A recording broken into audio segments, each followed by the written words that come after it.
Good morning students. हम लोग ने चैप्टर स्टार्ट कर रखा था इंफ्रास्ट्रक्चर, राइट। हमने इंफ्रास्ट्रक्चर के बारे में पढ़ लिया था। इंफ्रास्ट्रक्चर के फर्दर हमने दो कैटेगरीज पढ़ी थी, एक था इकोनॉमिक इंफ्रास्ट्रक्चर, एक था सोशल इंफ्रास्ट्रक्चर, राइट। सो हमने उनके बारे में पढ़ा, उनके रोल पढ़े, किस तरह से वो प्रोडक्टिविटी में या और चीज़ों में उनके क्या पॉजिटिव इंफ्रास्ट्रक्चर अच्छा होने से किस तरह से वो हमारी ग्रोथ में कंट्रीब्यूट करते हैं। उसके बाद जो फर्दर आपके जो कंपोनेंट थे social infrastructure and economic infrastructure में, इकोनॉमिक वाले में एनर्जी था, जो मैं आपको बता चुकी हूँ इन दी लास्ट वीडियो कि वो आपके सिलेबस से डिडक्ट हो चुका है। अब सिर्फ social infrastructure, that is health. अगर हेल्थ हमें पता है, वी नो दैट कि ये बोला जाता है कि जो साउंड माइंड है वो सिर्फ एक साउंड बॉडी में एग्जिस्ट करता है। बिकॉज अगर आप कैपेबल हो, आप एफिशिएंट हो, आप स्किल्ड हो, आप नॉलेजेबल हो, बट वो वर्थलेस हो जाता है जब आप अपना कंप्लीट 100% से आप किसी भी काम में कंट्रीब्यूट नहीं करते हो, राइट। अल्टीमेटली अगर आप किसी भी काम में 100% कंट्रीब्यूट सिर्फ तभी कर पाओगे when you are physically fit. Health means sound physical and mental state of an individual, ठीक है ना। तो दोनों लेवल पर आपको फिट होना बहुत ज़रूरी है। Because does not mean that only the absence of disease, but it means overall आप बिल्कुल ठीक हो, आपकी एफिशिएंसी फिर इंक्रीज़ होती है। इससे ऑब्वियसली चीज़ों को हैंडल करने का, चीज़ों पे रिएक्शंस देने का, आप मेंटल लेवल पे बहुत अगर स्ट्रॉन्ग होते हो तो डेफिनेटली आप चीज़ों को रिएक्ट बहुत अच्छा करते हो, बहुत अच्छे लॉजिकल डिसीजंस ले पाते हो। अल्टीमेटली आप दोनों तरह से जगह साउंड होगे तो आप बहुत अच्छा परफॉर्म करोगे। बेसिकली अब हम ये देखते हैं कि development of health services after independence कैसी थी। नो डाउट हमें पता है कि इंडिपेंडेंस के टाइम पे जो हमारा हेल्थ स्टेटस था वो बहुत ज़्यादा ही बुरा था, और वी ऑल नो दैट बहुत ज़्यादा बुरी हालत थी, ठीक है ना। प्रॉपर हॉस्पिटल नहीं थे, कोई आप मेडिकल फैसिलिटीज़ नहीं थी, मतलब ऑल एंड होल जो कंडीशन है वो अच्छी नहीं थी। After independence definitely improvement start हुई हैं, ठीक है। काफ़ी हेल्थ फैसिलिटीज़ इंट्रोड्यूस हुई हैं, काफ़ी हॉस्पिटल्स बनाए गए हैं, काफ़ी क्लिनिक्स बनाए गए हैं, तो जिसकी वजह से ऑब्वियसली डेथ रेट में डिक्लाइन आया, ठीक है। जैसे कि आप देख रहे हो कि जो इसमें रेट डाउन हुआ वो था पहले 27/1000 था इन 1951 में, जो कि 6.4/1000 हो गया इन 2016 में, विच इज़ वेरी गुड, ठीक है। देन उसके बाद reduction in infant morality rate भी हुआ। हमें पता है कि इन्फेंट जो 1 साल से छोटी उम्र के बच्चे थे वो बहुत जल्दी मर जाते थे पहले। वही अगेन कि लोगों को इतनी अवेयरनेस नहीं थी, वो इतने अपडेटेड नहीं थे, उनके पास फैसिलिटीज़ नहीं थी, तो वो अपनी सैनिटेशन का भी प्रॉपर ध्यान नहीं रखते थे, ठीक है ना, इसकी वजह से। बट अब उस चीज़ में भी रिडक्शन आई है। लाइफ की एक्सपेक्टेंसी इंक्रीज़ हो गई है। जो भी ये डेडली डिजीज़ थी बहुत ज़्यादा, जो लाइक ये चिकन पॉक्स हो गया आपका, ठीक है, इवन जो आपका पोलियो हो गया, मलेरिया हो गया, टीबी हो गया, इन चीज़ों को काफ़ी हद तक उन्होंने कंट्रोल किया है। उसके बाद decline in under 5 morality rate, मतलब जो 5 साल से छोटे बच्चे थे वो भी, उनकी भी डेथ होती थी, उस चीज़ में भी डिक्लाइन आया है, वो भी अब कम हो गए हैं, ठीक है ना। ऑल एंड होल अगर हम बात की जाए after the independence, no doubt जो हेल्थ में है वो इम्प्रूवमेंट्स आई हैं, बट फिर भी हम ये जानते हैं कि वो इम्प्रूवमेंट्स इतनी सफिशेंट नहीं हैं, ठीक है ना। वो कह रहे हैं significant it is to note that the number of dispensaries and hospitals has increase हुए हैं, no doubt in that, and there has been a substantial rise in the number of doctors also, and expansion of health care facilities has been so significant, there is complete eradication of small pox from India which at one time used to be deadly disease in the country. कि इस तरह से हो गया कि अब एक ऐसा है कि अब जो स्मॉल पॉक्स टाइप जो एक बीमारी थी, जो एक टाइम पर हमारे लिए बहुत ही ज़्यादा जानलेवा थी, वो आज की डेट में डिसअपेयर हो गई है, ठीक है। हाँ, बट येस ऑब्वियसली हर चीज़ में हम यही बोलेंगे कि हाँ ग्रोथ बहुत हुई है, बट स्टिल अभी भी उसका जो ग्रोथ रेट है वो उस लेवल तक नहीं हो पाया है जो उस लेवल पर होना चाहिए, और अभी भी हम लैग बिहाइंड ही हैं।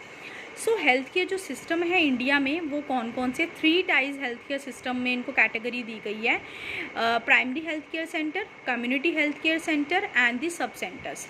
अब जो हमारे these are the small hospitals हैं, इसमें जो फर्स्ट क्या स्मॉल हॉस्पिटल्स हैं setup mostly in small towns and rural areas and managed by the single doctor, ठीक है ना, मतलब ज़्यादा नहीं होता, छोटे हॉस्पिटल्स हैं जो एक एक डॉक्टर्स में होते हैं, जो प्राइमरी हेल्थ केयर सेंटर्स होते हैं।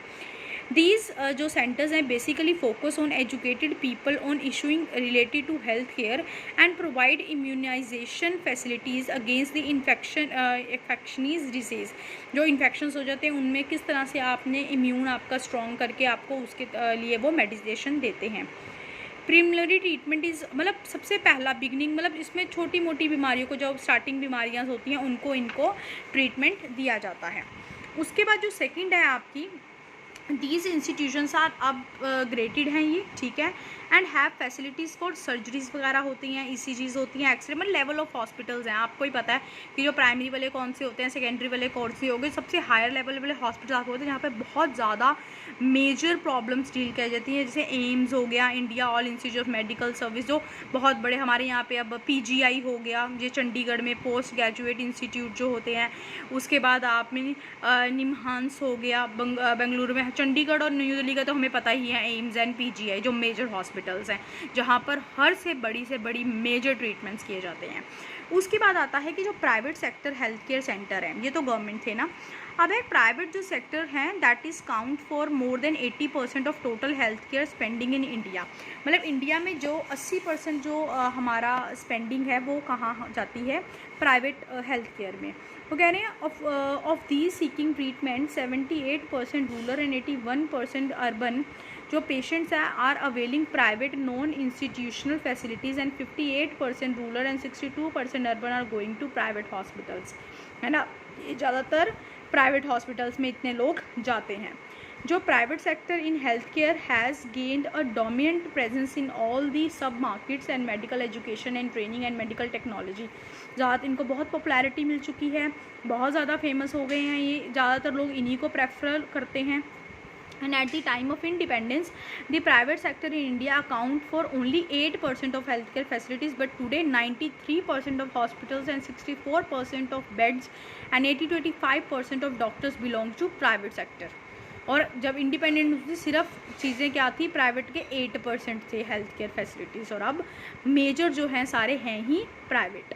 हम लोग भी ऑब्वियसली प्राइवेट को ही प्रेफर करते हैं क्योंकि कहीं ना कहीं हमें लगता है कि जो सरकारी हॉस्पिटल्स हैं वहाँ पर वो फैसिलिटीज़ से हमें ट्रीटमेंट नहीं मिलेगा। उसके बाद वो कह रहे हैं कि क्यों फिर अभी भी ये इमर्जिंग चैलेंज की तरह आया हुआ है। वो कह रहे हैं कि नो डाउट इंडिपेंडेंस के बाद काफ़ी इम्प्रूवमेंट हुई है, सोशल इंफ्रास्ट्रक्चर का जो एक कंपोनेंट है हेल्थ, काफ़ी इसमें इम्प्रूवमेंट हुई है, डेथ रेट रिड्यूस हुए हैं, बर्थ रेट डिक्लाइन हुए हैं, बर्थ रेट भी रिड्यूस हुए हैं, डेथ रेट भी हुए हैं, इन्फेंट मोरालिटी रेट भी डाउन हुआ है, लाइफ एक्सपेक्टेंसी बढ़ी है, ठीक है, एपिडेमिक्स डेथ जो हैं वो भी रिड्यूस हुई हैं। हेल्थ केयर जो है इंडिया में कंटिन्यूस टू फिर भी एक चैलेंज बना हुआ है। इसका कारण यही है, पहला कि unequal distribution of health care services, कि रूरल और अर्बन एरिया में जो है प्रॉपर हेल्थ केयर का इक्वल डिस्ट्रीब्यूशन नहीं है। ज़्यादातर जो हेल्थ केयर सेंटर्स हैं वो अर्बन एरियाज़ में हैं, रूरल एरियाज़ में नहीं।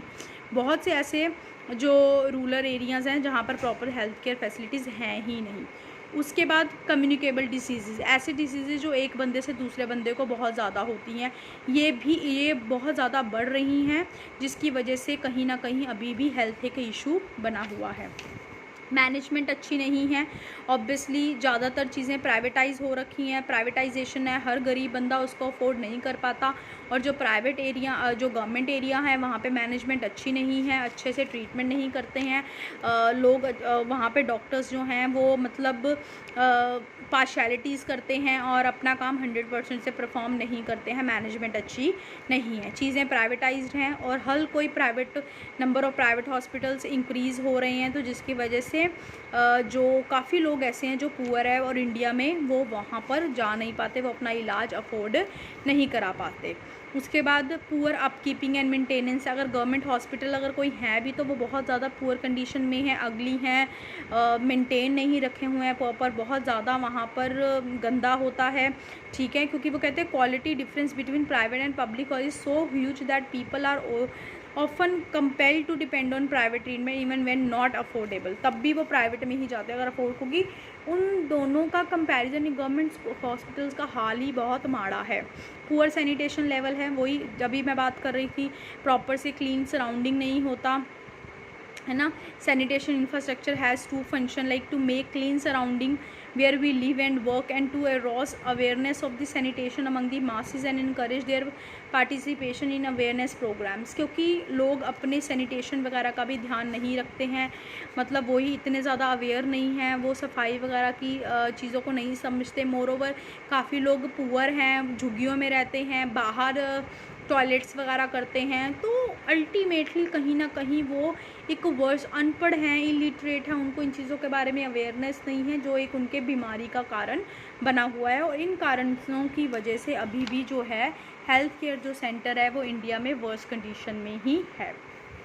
उसके बाद India system of medicine ISMI इसमें इंट्रोड्यूस हुआ था। इसमें बेसिकली उन्होंने आयुर्वेदिक, योगा, यूनानी, सिद्धा, न्यूरोपैथी, होम्योपैथिक, आयुष जिसको बोला गया, इसको उन्होंने लॉन्च किया, इसको मोटिवेट किया। Indian system of medicine are system of medicine which are consider to be Indian in origin and what have come to India from outside got assimilated into the Indian culture. So India has 6 recognized system of medicine in this category. ये सारी medicines जो हैं, कई बार आपको एक number में पूछ सकते हैं what is आयुष, तो उसके लिए ज़रूर इसकी जो है डिस्क्रिप्शन याद करना। सो बच्चे ये चैप्टर भी हमारा कंप्लीट है। सो इसी के साथ हमारा इस बुक का पीरियोडिक 2 का सिलेबस ख़त्म है।